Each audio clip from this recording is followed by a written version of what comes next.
بغير علم. وقال تعالى في مقام آخر: إنا كفيناك المستهزئين.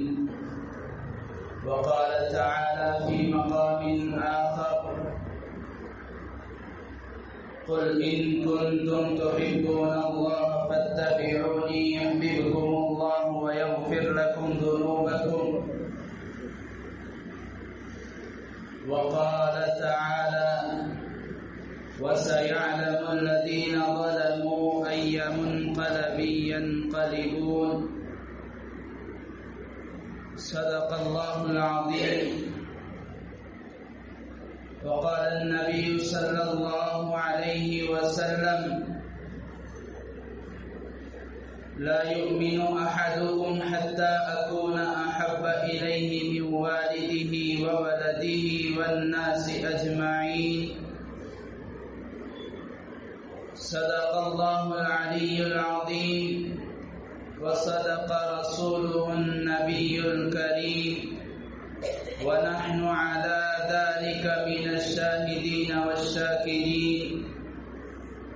والحمد لله رب العالمين.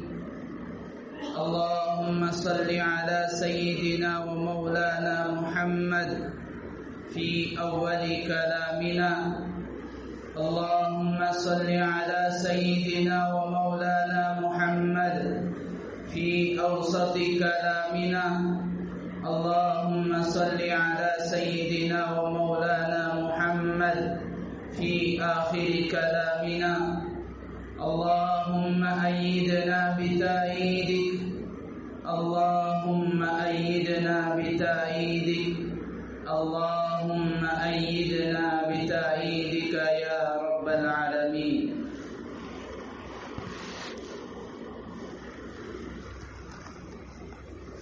ہر ابتدا سے پہلے ہر انتہا کے بعد، ہر ابتدا سے پہلے ہر انتہا کے بعد ذات نبی بلند ہے، ذات خدا کے بعد دنیا میں جس قدر بھی احترام کے قابل ہیں لوگ، دنیا میں جس قدر بھی احترام کے قابل ہیں لوگ، میں سبھی کو مانتا ہوں مگر مصطفیٰ کے بعد صلی اللہ علیہ وسلم۔ محترم معزز بزرگوں، دوستوں، حاضرین کرام، عزیز ساتھیوں، نوجوانوں،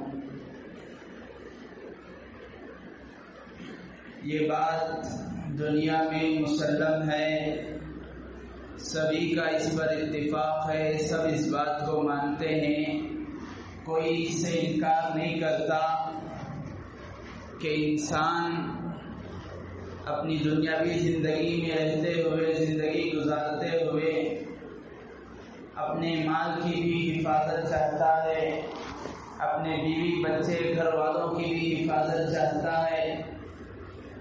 وہ اس کی آرزو اور اس کی تمنا یہی ہوتی ہے، اور اس کی پوری کوشش اس بات کی طرف ہوتی ہے کہ نہ اس کے مال پر کوئی حملہ کرے، نہ اس کا مال چوری ہو، نہ اس کی بیوی بچوں پر کوئی حملہ کرے، نہ ان کی عزتوں پر کوئی آنچ آئے۔ اس کے لیے انسان گھر بناتا ہے، اس میں چہار دیواری لگاتا ہے، چھت لگاتا ہے اور اچھا مضبوط دروازہ لگاتا ہے۔ اور آج کل کے زمانے کے اعتبار سے جو سہولیات ہیں، جو CCTV وغیرہ ہے، جتنا انسان حفاظت چاہتا ہے اتنی سہولیات اور اسباب استعمال کرتا ہے۔ اس سے آپ آگے بڑھیں، کئی قوموں، کئی ملتوں سے مل کر جب ایک ملک بنتا ہے، ملک میں چونکہ کئی سارے لوگ آباد ہیں، اس لیے ملکوں کو چلانے والے اس ملک میں رہنے والوں کے اسباب اور ان کے تعاون، ان کے روپیہ اور پیسہ کو لے کر ملک کی حفاظت کا انتظام کرتے ہیں، حفاظتی دستے تیار کیے جاتے ہیں پولیس وغیرہ کی جماعت بنائی جاتی ہے، سیکیورٹی کی جماعت بنائی جاتی ہے، اور اس سے آگے بڑھ کر ملک کے سرحد اور باؤنڈری پر مستقل ایک جماعت تیار کر کے کھڑائی جاتی ہے، مستقل ایک جماعت کو وہاں پر پابند کر دیا جاتا ہے کہ کوئی باہر سے بھی حملہ نہ ہو، کوئی اپنے اندر سے بھی حملہ نہ آئے، ہر طرح سے حملے کی حفاظت کے اسباب استعمال کرنے کی کوششیں کی جاتی ہیں، چاہے مال کا مسئلہ ہو، چاہے اہل و عیال کا مسئلہ ہو، چاہے ملک کا مسئلہ ہو، ہر انسان اس سلسلے میں فکر مند ہے،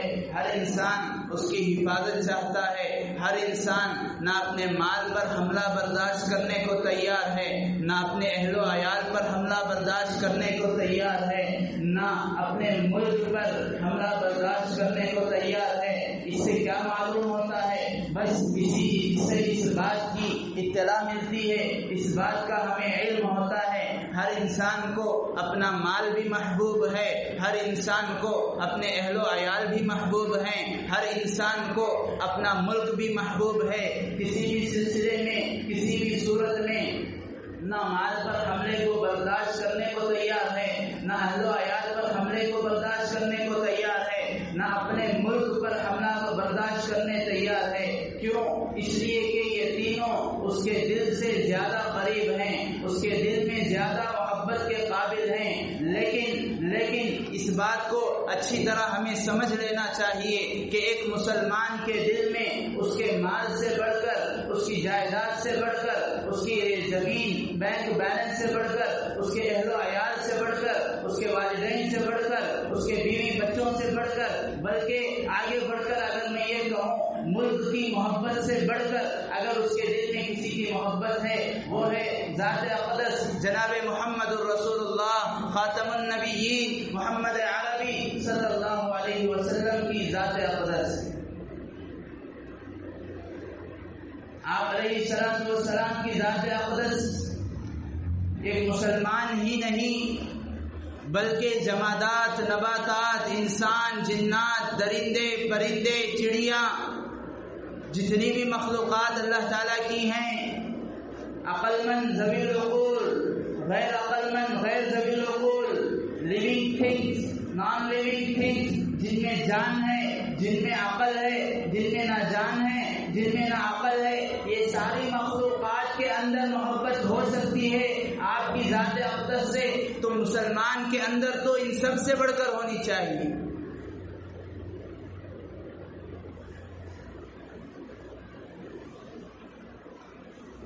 اسی وجہ سے حجۃ الوداع کا موقع ہے، جناب محمد رسول اللہ صلی اللہ علیہ وسلم اونٹوں کو آپ ذبح فرما رہے ہیں، آپ کا آخری حج ہے، آپ نے 63 اونٹ اپنے ہاتھوں سے ذبح کیے، 100 سے زیادہ یا 100 کے قریب اونٹوں کو ذبح کیا، 63 اپنے ہاتھوں سے ذبح کیے۔ حضرات صحابہ کا بیان ہے، صحابہ بیان کرتے ہیں کہ ہم دیکھ رہے تھے ہر اونٹ خوشی سے اپنی گردن کو جھکائے ہوئے آپ علیہ الصلوۃ والسلام کے پاس آ کر بیٹھ جا رہا تھا، گویا کہ وہ آپ کے ہاتھوں سے ذبح ہونا اپنے لیے خوش نصیبی سمجھتا۔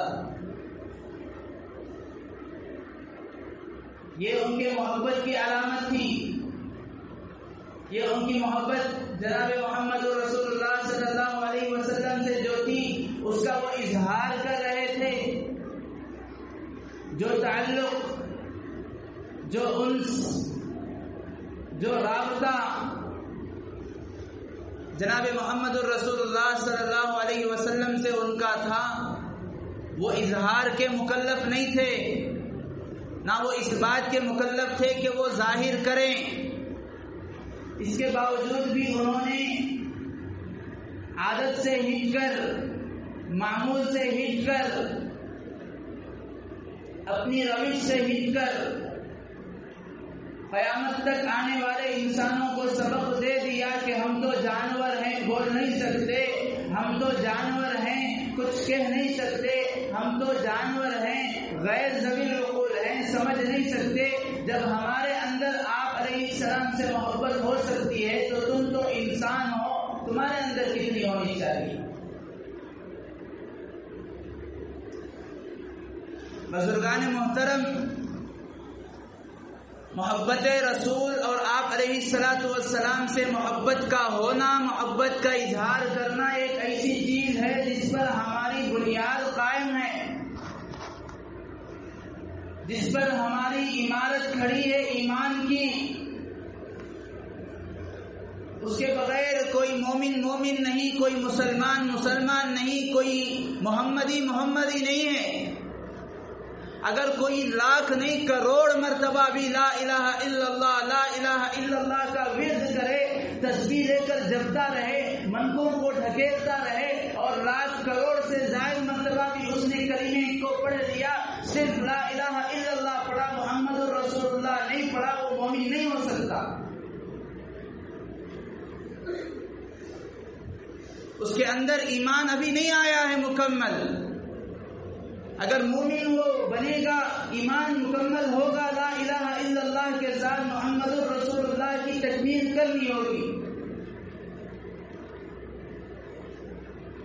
اسی وجہ سے ہمارا یہ ایمان ہے، ہمارا یہ ماننا ہے، ہمارا یہ عقیدہ ہے، ہماری شریعت قرآن اور حدیث یہ کہتی ہے، ہم آپ علیہ الصلوۃ والسلام سے ہی نہیں، صرف آپ سے نہیں، جتنے انبیاء اور رسول ہیں جن کی تعداد کو ہم جانتے ہیں، جن کے ناموں کو ہم جانتے ہیں، جن کی تعداد کو ہم نہیں جانتے، جن کے نام ہم نہیں جانتے، ان کو بھی ہم مانتے ہیں، ان کا بھی ہمیں اقرار ہے، ان سے بھی ہمیں محبت ہے۔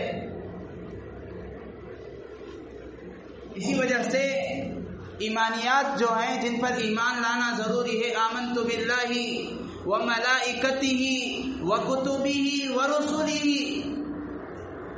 رسل یہ جمع ہے، عربی میں جمع کا مطلب اس میں کوانٹٹی زیادہ آ گئی، 10 بھی ہو سکتے ہیں، 10 لاکھ بھی ہو سکتے ہیں، 10 کروڑ بھی ہو سکتے ہیں، 10,000 بھی ہو سکتے ہیں۔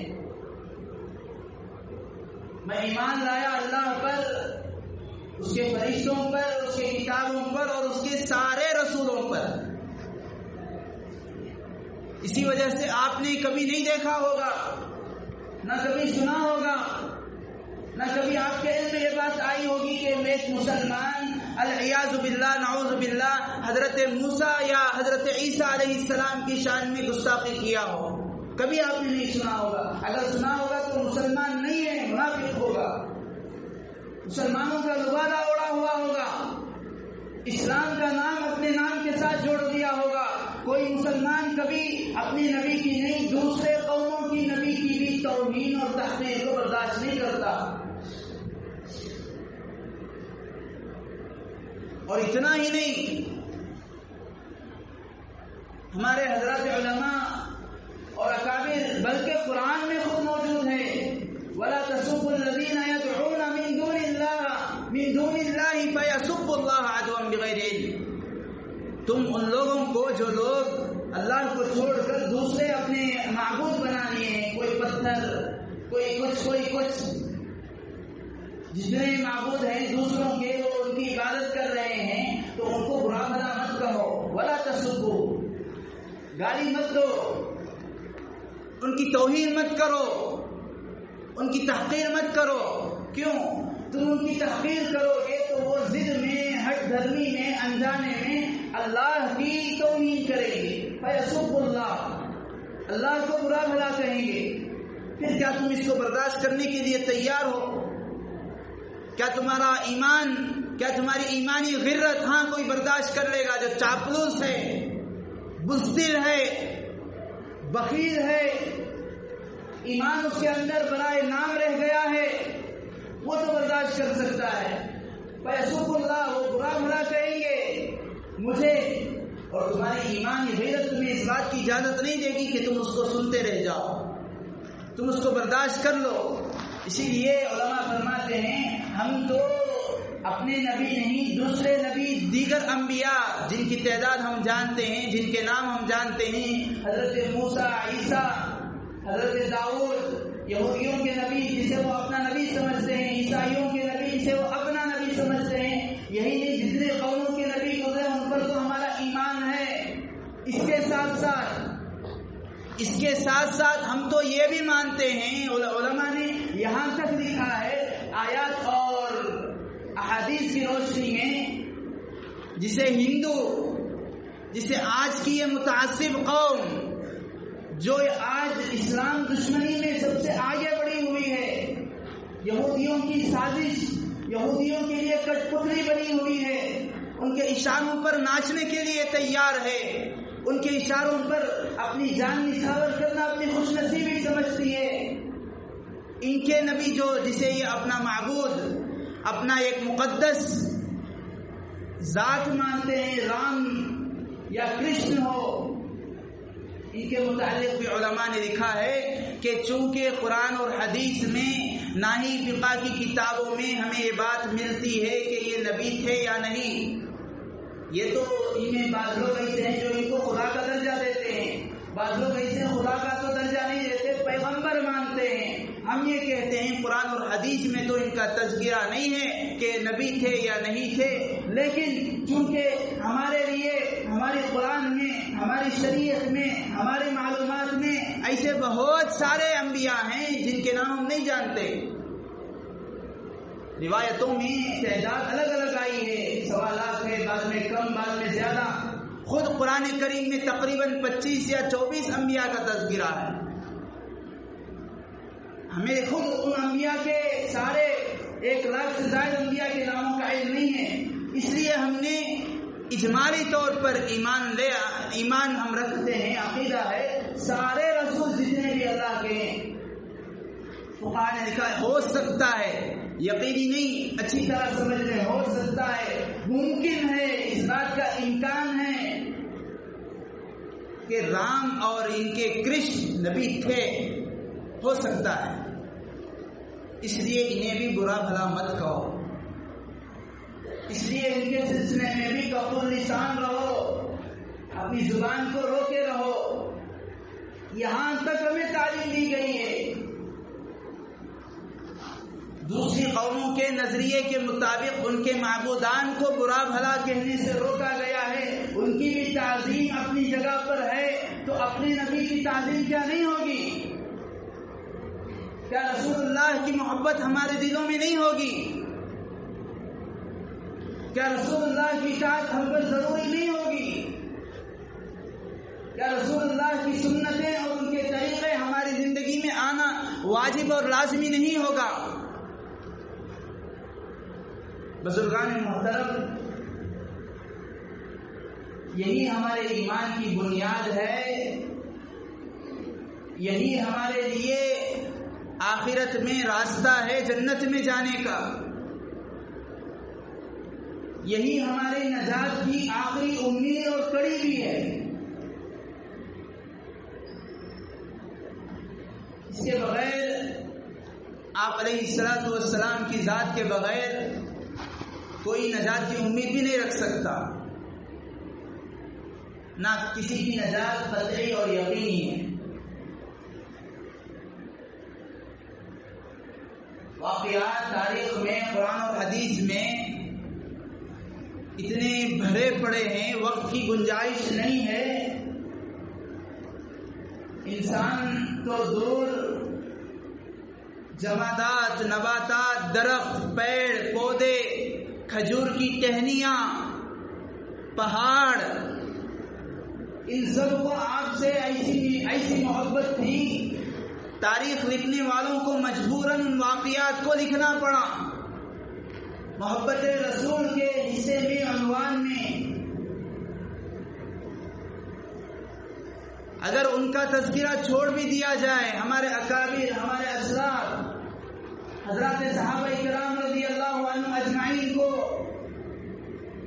نبی اکرم صلی اللہ علیہ وسلم سے جو بے مثال محبت، جو انوکھی آپ سے تعلق حضرات صحابہ کو تھا، ایسی جماعت تاریخ میں نہ اس سے پہلے تھی، نہ اس کے بعد ہو سکتی ہے۔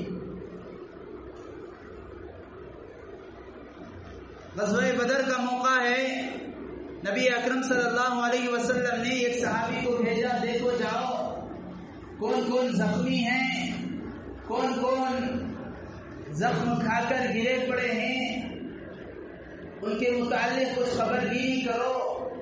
کچھ حال و احوال دریافت کرو، معلوم کرو. اور آپ نے ایک صحابی کی تعیین کر دی، ایک صحابی کے متعلق فرمایا خصوصاً وہ صحابی کے پاس جاؤ. یہ صاحب آئے اور آ کر دیکھا جس شخص کی تعیین یا جس صحابی کو متعین کر کے رسول اللہ صلی اللہ علیہ وسلم نے فرمایا تھا کہ فلاں صاحب کے پاس جاؤ. ان کے پاس پہنچے، دیکھا ان کے آخری سانس چل رہے ہیں، مرض الوفات میں ہیں، آخری کچھ لمحے باقی ہیں. اور جس میں انسان کو اپنے بیوی بچوں سے محبت ہوتی ہے یا کچھ وصیت کی امید ہوتی ہے یا بیوی بچوں کا چہرہ دیکھ لینا چاہتا ہے، انہیں چومنا چاہتا ہے، ان کا آخری دیدار کر لینا چاہتا ہے انسان. لیکن قربان جائیں ان حضرات صحابہ کرام رضی اللہ عنہم اجمعین کی اس بے مثال محبت، تعلق، وفاداری پر. ان کے پاس گئے تو صحابی کہنے لگے کہ دیکھو میرے تو آخری لمحے، آخری سانس چل رہے ہیں، میری جانب سے سارے صحابہ کو یہ پیغام پہنچا دینا کہ ہمارے جیتے جی، ہمارے زندہ رہتے ہوئے رسول اللہ صلی اللہ علیہ وسلم کی ذات پر کوئی حرف بھی آئے تو کل قیامت کے دن ہمارے لیے اللہ کے یہاں کوئی عذر نہیں رہے گا. ہمارے جیتے جی رسول اللہ کی ناموس پر، رسول اللہ صلی اللہ علیہ وسلم کی شان اقدس پر، آپ کی ذات پر، آپ کی رفعت پر، آپ کے درجے پر اگر کسی بھی طرح کی نکیر آتی ہے کل قیامت کے دن اللہ کے یہاں ہم کوئی عذر بتا کر بچ نہیں سکیں گے. اور موجودہ چند سالوں سے، چند ایام سے آپ حضرات کے علم میں ہوگا طرح طرح کی گستاخیاں، طرح طرح کے گستاخی خاکے، طرح طرح کی گستاخی پر مشتمل فلمیں، تصاویر امت مسلمہ اور مسلمانوں کی ان کی ایمانی غیرت کو گویا کہ جوڑنے کے لیے یا یہ لوگ آزمانے کے لیے بنا رہے ہیں. رسول اکرم صلی اللہ علیہ وسلم کی شان اقدس میں بے تحاشا کوئی کچھ بھی بول دے، بے تحاشا کوئی کچھ بھی بک دے، پھر بھی آج ہم مسلمان اور اللہ کے نبی علیہ الصلوۃ والسلام کے محمدی، آپ علیہ الصلوۃ والسلام کے امتی ٹھس سے مس ہونے کو تیار نہیں ہیں. ہمارا ایمان اتنا ہی تھا، اسی معیار پر ہے، اسی سطح پر ہے. جو ہمارا ایمان ہمیں نمازوں پر آنے نہیں دے رہا ہے وہی ہمارا ایمان یہاں پر نہ کچھ اپنے ایمان میں بڑھوتری اور اضافہ محسوس کرنے دے رہا ہے، نہ ہماری غیرت، نہ ہمارا احساس جاگنے کو تیار ہے. وہیں پر اگر کچھ ہمارے مال میں، ہمارے اہل و عیال میں کچھ حملہ ہو جائے، العیاذ باللہ، اللہ نہ کرے کچھ حادثہ ہو جائے، آدمی کے پیروں تلے زمین ہل جاتی ہے، اس کے قدم لڑکھڑانے لگ جاتے ہیں. آپ نے تو فرمایا لا یؤمن احدکم حتی اکون احب الیہ من والدہ وولدہ والناس اجمعین. تم میں کوئی اپنے آپ کو کامل مومن نہ سمجھے، اگر وہ سمجھ رہا ہے وہ دھوکے میں ہے. صرف نمازیں پڑھ لیا، اپنے آپ کو مومن سمجھ رہا ہے وہ دھوکے میں ہے. صرف کچھ وقت چل لیا، اپنے آپ کو مومن سمجھ رہا ہے وہ دھوکے میں ہے. ٹوپی جوبہ پہن لیا، مسلمانوں کی شناخت اپنا لیا، اپنے آپ کو کامل مومن سمجھ رہا ہے وہ دھوکے میں ہے. کامل ایمان کا معیار تو یہ ہے لا یؤمن احدکم حتی اکون احب الیہ من والدہ. میری محبت اپنے والدین کی محبت سے بڑھ کر ہو، میری محبت بیوی بچوں کی محبت سے بڑھ کر ہو، میری محبت والناس اجمعین، ساری دنیا کی محبت سے بڑھ کر ہو. اور یہ کوئی ایسی انوکھی اجنبی چیز نہیں ہے. حضرات صحابہ نے اس کی مثال بھی ہمیں زندگی میں عمل کر کے بتلا دیا. حضرت ابو دجانہ رضی اللہ عنہ یہ غزوے کے موقع پر دیکھا کہ رسول اللہ صلی اللہ علیہ وسلم کی جان، آپ کی ناموس، آپ کی ذات اقدس خطرے میں ہے. سوچا کہ آپ علیہ الصلوۃ والسلام کو کس طرح تحفظ کیا جائے، آپ کو کس طرح بچایا جائے. وہاں سے تیروں کی بوچھاڑ ہونے والی ہے. دیکھا کہ اگر میں آ کر آپ علیہ الصلوۃ والسلام کا تحفظ کروں ڈھال کے ذریعے تو میں ایک دو تیر کو تو روک سکتا ہوں، ان تیروں کی بوچھاڑ کو نہیں روک سکتا. اس لیے سوچا کہ اب یہ آخری یہی صورت ہے کہ آپ علیہ الصلوۃ والسلام کی ذات کو اگر تحفظ فراہم کرنا ہے تو مجھے ان تیروں کے آڑ میں اور رسول اللہ کے آگے کھڑا ہونا ہوگا. لیکن اگر میں کھڑا ہوتا ہوں میری پیٹھ آپ کے چہرے انور کی طرف ہوگی، مجھے برداشت نہیں ہے. پیٹھ کا رسول اللہ صلی اللہ علیہ وسلم کی طرف ہونا یہ برداشت نہیں ہے. اور آج مسلمان آپ علیہ الصلوۃ والسلام کی شان میں گستاخی کو آرام سے برداشت کر رہا ہے.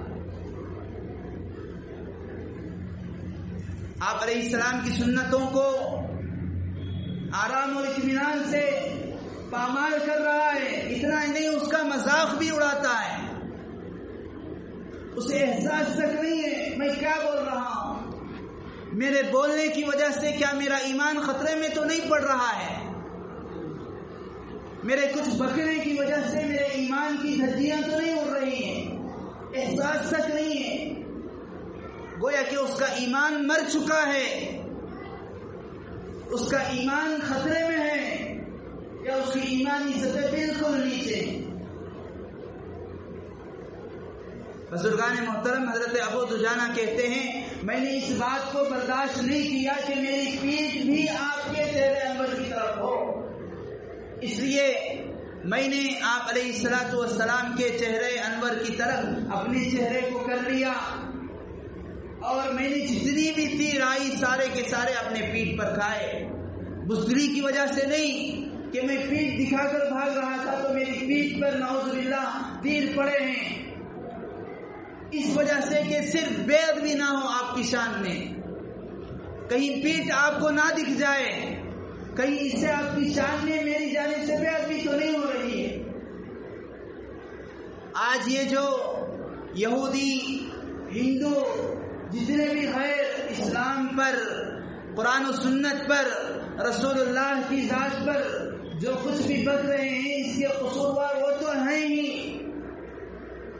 انہیں دنیا میں سزا ملے نہ ملے، اللہ تعالیٰ انا کفیناک المستہزئین، باری تعالیٰ نے آج سے 1400 سال پہلے یہ اعلان فرما دیا آپ فکر نہ کریں، آپ کا ٹھٹا اڑانے والے، آپ کی شان میں گستاخی کرنے والے میں ان کا بدلہ لوں گا.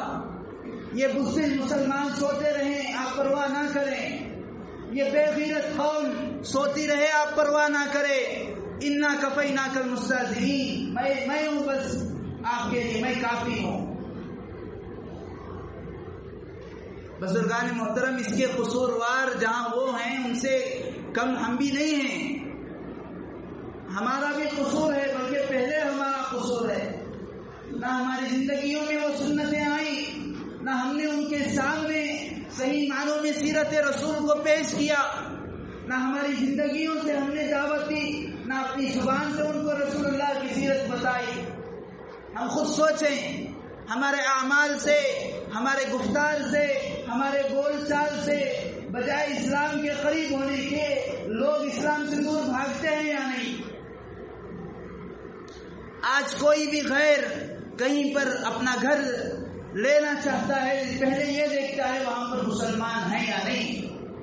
مسلمانوں کی آبادی زیادہ ہے، چاہے کتنے سستے میں بھی گھر مل جائے وہاں آنے کو تیار نہیں ہوتا. کیوں؟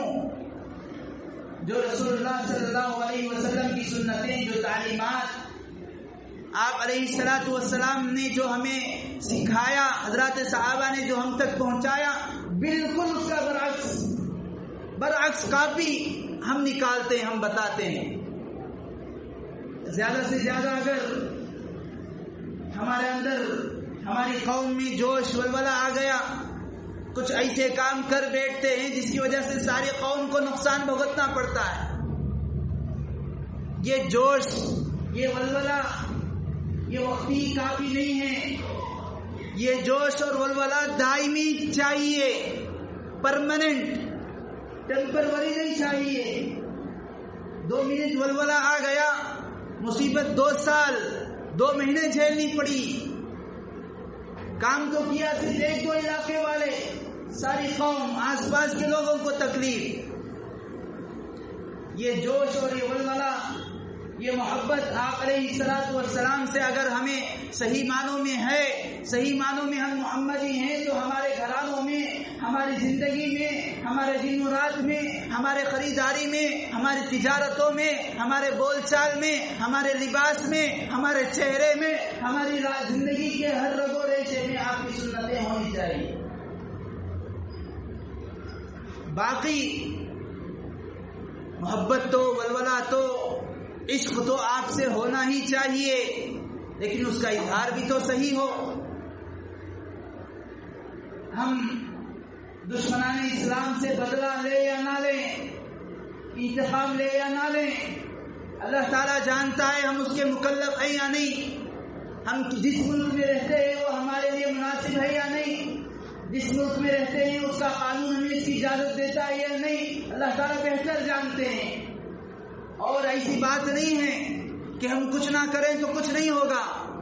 آپ تاریخ اٹھا کر دیکھیں، 1400 سال پہلے سے 1400 سال پہلے سے آج تک جو بدبخت جس نے بھی رسول اللہ صلی اللہ علیہ وسلم کی شان میں گستاخی کی، باری تعالیٰ کی رحمت، باری تعالیٰ کی قدرت نے کبھی اس کو معاف نہیں کیا ہے، کبھی وہ زندگی اس کی سکون سے نہیں گزری ہے۔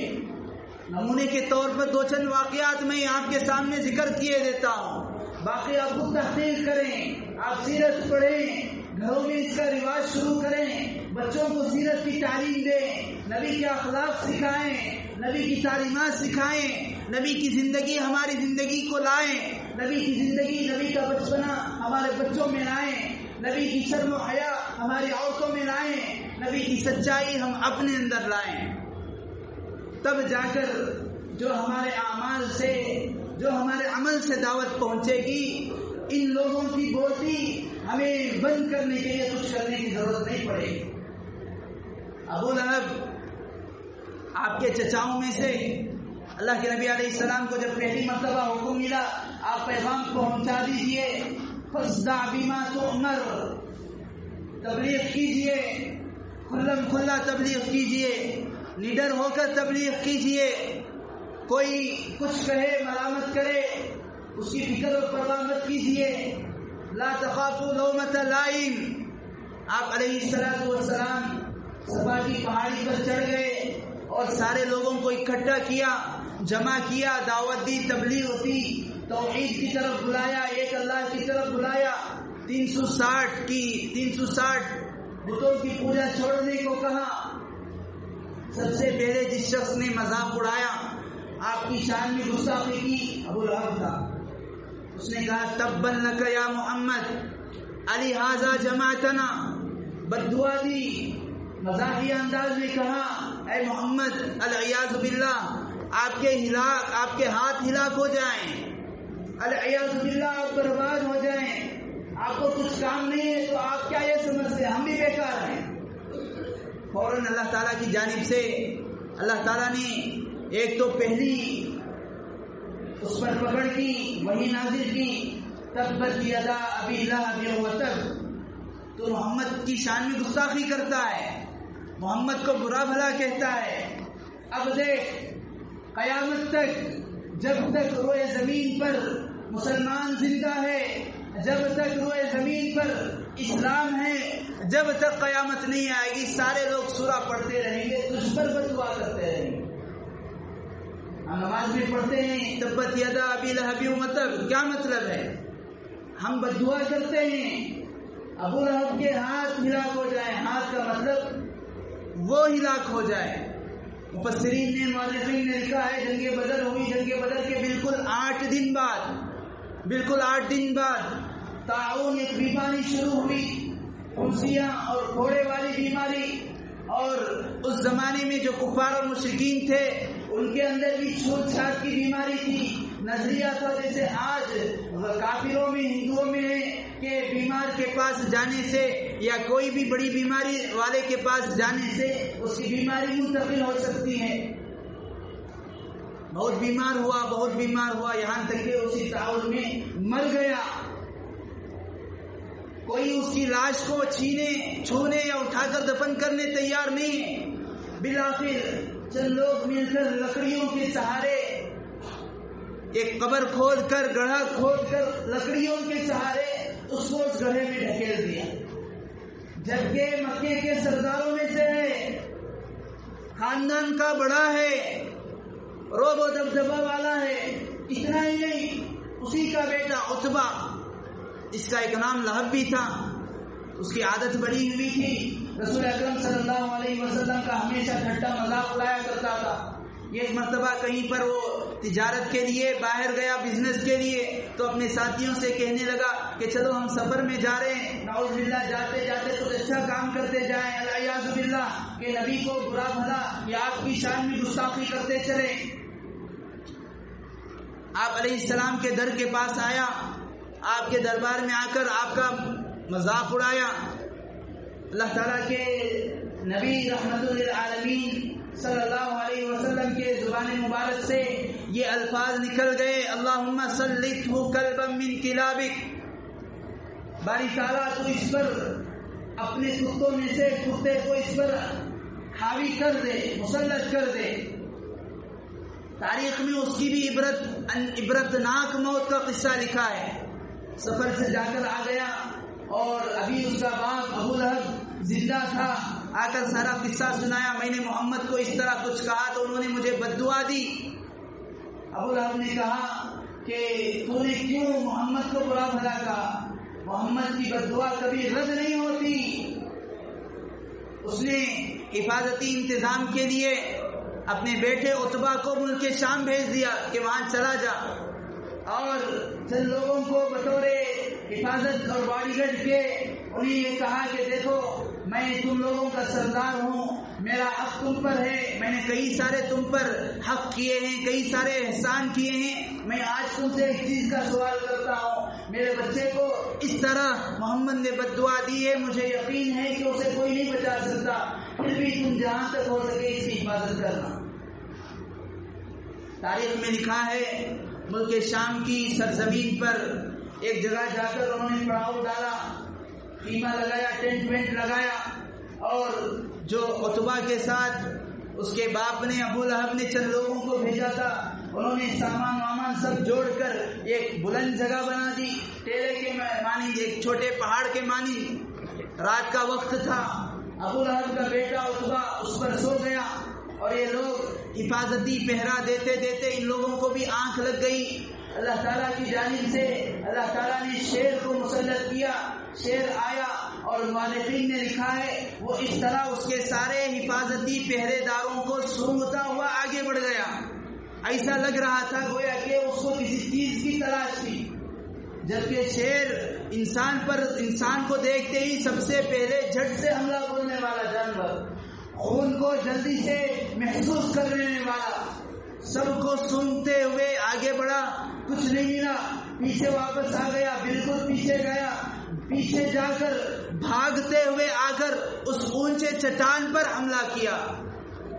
اس کی کیفیت، اس کے قدم، اس کا حملہ کرنے، یہ ساری چیزیں آج تک تاریخ میں محفوظ ہیں، اور فوراً حملہ کیا، سونگا، اور ایسا لگ رہا تھا گویا کہ اس کو اس کی مطلوبہ صحیح مل گئی، جس چیز کو وہ تلاش کر رہا تھا وہ چیز اسے مل ہی گئی۔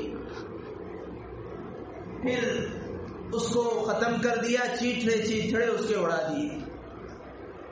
بزرگان محترم، یہ دو چند واقعات ہیں، اس سے معلوم ہوتا ہے اللہ تعالیٰ نے جو وعدہ فرمایا انا کفیناک المستہزئین، آپ علیہ السلام کی ناموس پر نکیر، انگلی اٹھانے والا، حرف اٹھانے والا، اس نے تو اپنی قبر کھود لی ہے خود سے، اس نے تو اپنے پیر پر کلہاڑی مار لی ہے۔ علماء فرمانے یہاں تک لکھا ہے اگر کوئی شخص اس طرح آپ کی شان میں گستاخی کرتا ہے، توبہ کرتا ہے، ہو سکتا ہے توبہ کے بعد دنیاوی قانون اسے معاف کر دے، آخرت میں تو پھر بھی اسے سزا ہے۔ اللہ تعالیٰ تو معاف کرنے والے نہیں ہیں، اور ہمیں تاریخ سے معلوم ہوتا ہے دنیا ہی میں انہیں عجیب و غریب سزائیں اللہ تعالیٰ کا غضب ان پر نازل ہوا ہے۔ اس لیے پہلی ذمہ داری تو ہم پر یہ بنتی ہے کہ ہم جو ہے خود اپنی زندگی میں رسول اللہ کی زندگی کو آئینے کے طور پر لائیں، مثال کے طور پر لائیں، لوگ دیکھ کر رسول اللہ کی سیرت کو ہم سے سیکھیں، ہم سے پڑھیں، ہمارے بچے رسول اللہ کے بچپنے کی مثال بنیں، ہماری عورتیں، ہماری خواتین رسول اللہ کی بتائی ہوئی تعلیمات اور آپ کی حیا کا نمونہ بنیں، ہمارا گھرانہ رسول اللہ صلی اللہ علیہ وسلم کا گھرانہ بنے۔ یہ ذمہ داری ہے۔ یہ واقعات، یہ ہونے والے خدشات، یہ ہونے والی گستاخیاں یقیناً یہ ایک مسلمان کے دل کو، یہ ایک صحیح سچا پکا مسلمان کے دل کو بے چین، مضطرب اور پریشان ضرور کرتی ہیں، لیکن وہیں پر وہ اس بات کی طرف دعوت بھی دے رہی ہیں کہ تو سنتوں پر آخر اب بھی عمل نہیں کرے گا تو پھر کب عمل کرے گا؟ سنتیں اب بھی تیری زندگی میں نہیں آئیں تو پھر کون سے دن تیری زندگی میں آئیں گی؟ بزرگان محترم، اس لیے ہمیں فرائض کے اہتمام کے ساتھ ساتھ پہلے نمبر پر حضور علیہ السلام کی سیرت کو خود جانیں، اپنے بچوں کو آپ علیہ السلام کی سیرت، آپ کے اخلاق، آپ کی عادتیں بتائیں، ہم اپنی زندگی میں لا کر عملی نمونہ بن کر غیروں تک یہ دعوت کو پہنچائیں۔ اللہ تبارک و تعالیٰ سے دعا ہے کہیں سنی باتوں کو اللہ تعالیٰ کہنے سننے سے زیادہ عمل کی توفیق نصیب فرمائیں۔ صحیح معنوں میں اللہ تعالیٰ ہمارے دلوں میں حضور علیہ السلام کی سچی پکی محبت نصیب فرمائیں، جھوٹے دعووں سے، محض خیالی پلاؤ سے اور اسی طرح صرف باتوں سے آپ علیہ السلام کی محبت کا اقرار اور اظہار کرنے سے بھرپور حفاظت فرمائیں۔ اللہ تعالیٰ ہمارے گھرانوں میں، ہماری زندگیوں میں اور ہمارے اندر آپ علیہ السلام کی ایک ایک چھوٹی بڑی سنت کو بسا دے۔ آمین وآخر دعوانا الحمدللہ رب العالمین۔ جو احباب سنت نہیں پڑھے پڑھیں۔